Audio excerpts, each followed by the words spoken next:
Hello, Cookbook Club. My name is Kelsey Daniels with the Curious Vine Collective, and I am very excited to be pairing wines with your cookbooks each month.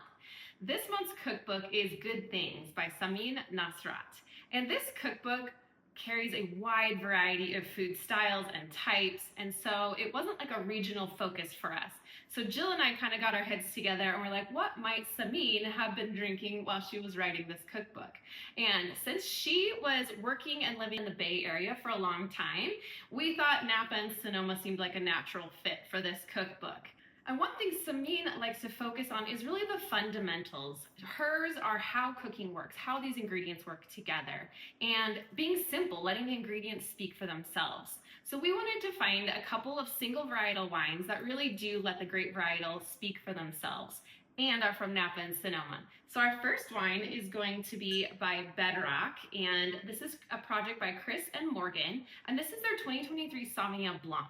And I definitely wanted to include a Sauvignon Blanc with this cookbook because it goes with such a huge variety of dishes.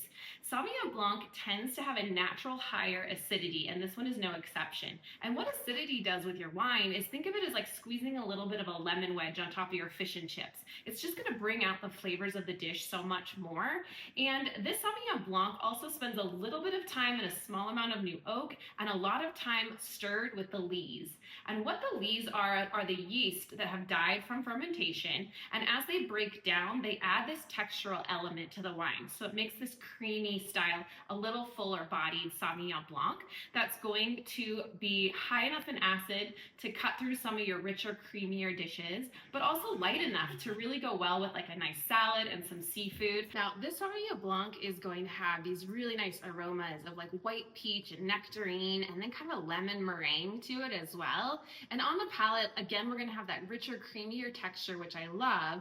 And you're gonna have sort of like a lemon curd and key lime. It definitely has some minerality to it, and the saline on the finish that's almost like that little pinch of salt to go with your dish. So I'm really excited to be having Bedrock on there, and they're definitely practicing organic. Now our next wine for the reds, also Napa, we had to go Cabernet Sauvignon.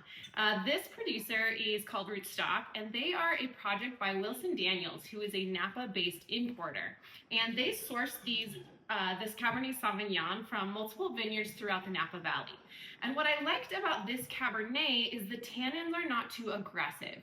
So tannin can be a difficult thing to pair with a wide variety of food. It pairs really well with very specific items, but this one is going to go with more things, I believe.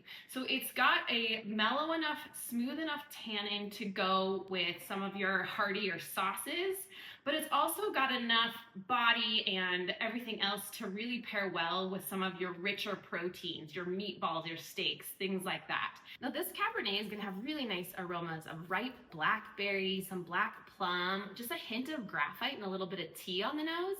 And on the palate, you're gonna get this nice sort of boysenberry, a little bit of black pepper, and then the finish has this kind of mocha to it.